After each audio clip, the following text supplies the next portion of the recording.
Bana membre bambote na biso balandi ya JDK mopa au mokonzi soda ya poto.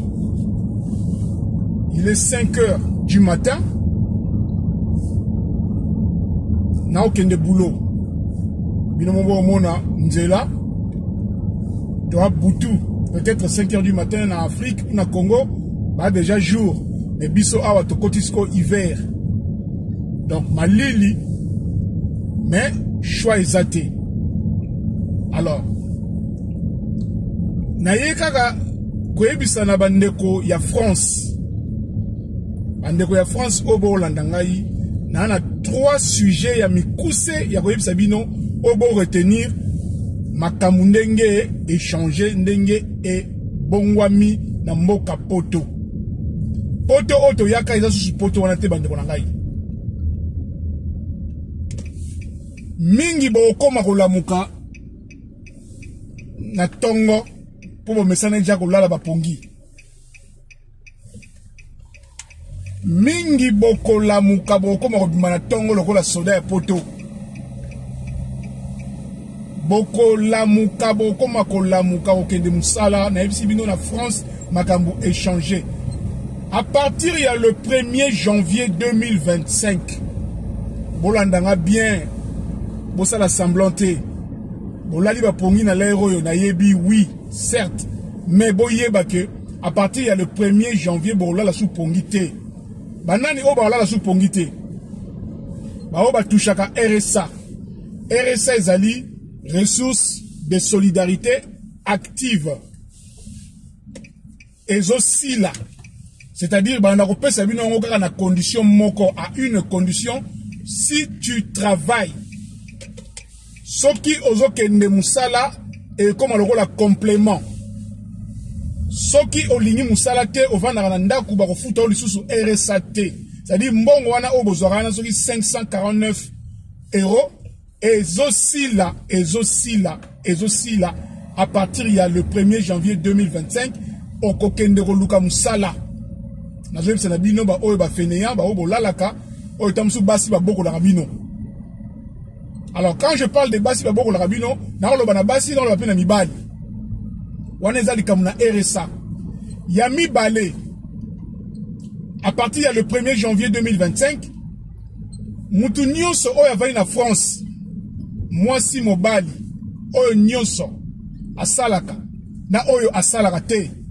Bino nyonso na compte ba ko ba retirer bino 25 euros na l'état français pour la dette. Il y a France. France a un Nyongo, il y a plus de 37 milliards de dollars.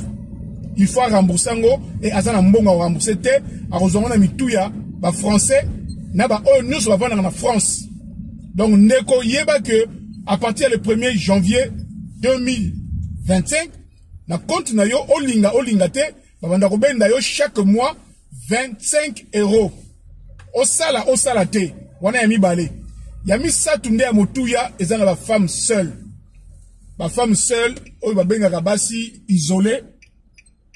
Boyeba que à partir du 1er janvier 2025, l'État français organisme ya CAF et comment contrôler bino. Si on a dit qu'on contrôler bino, c'est-à-dire ceux qui ont déclaré femme seule et que ba monio ont déclaré zemi mususu. Kakana même mobali oyo déclaré ka femme seule ou soi-disant bokabwana yeba que bakokata ba location nyonso bande kolanga sola pota komina musala omoni biso salaka tant bozoya ko lobaka te yosa boye te botika makelele bokele ko misala te musala ezali yangoyo na otokoma na boulot ngayo nazako garé. Voilà. Donc, parking ya boulot, yangoyo. Donc, ba ndeko na osuka na awa, na yeka ko yebisa bino ba biloko misatu. Ya liboso na uti koloba. Boyoki bien. Emi ba na lobby, boyoki bien. Ya misatu na lobby, boyoki bien. Naza na mingi ya koloba te. Donc, 1, RSA.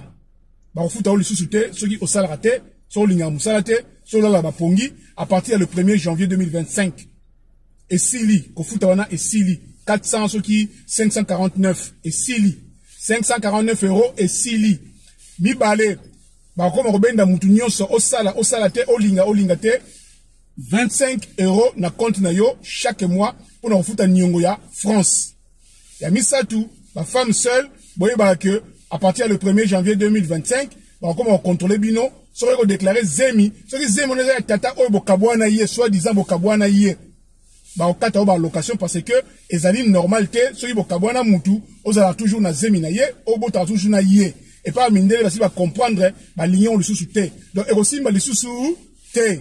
La base de Yokani, beaucoup de gens ont le soda poto. Est-ce que ça faut nanga? Est-ce que ça faut nanga? Aïe comme un non?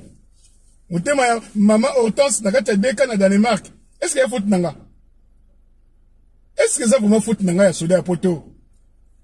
Anita Molenbeek. Anita Molenbeek. Est-ce que ça faut soda poto?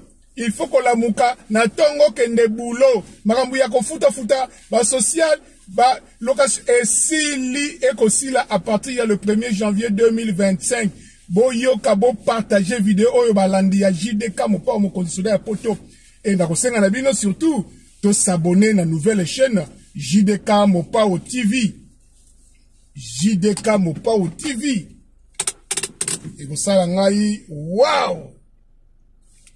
Donc, merci Nabino et te partager. Donc, la prochaine émission. Ciao, ciao.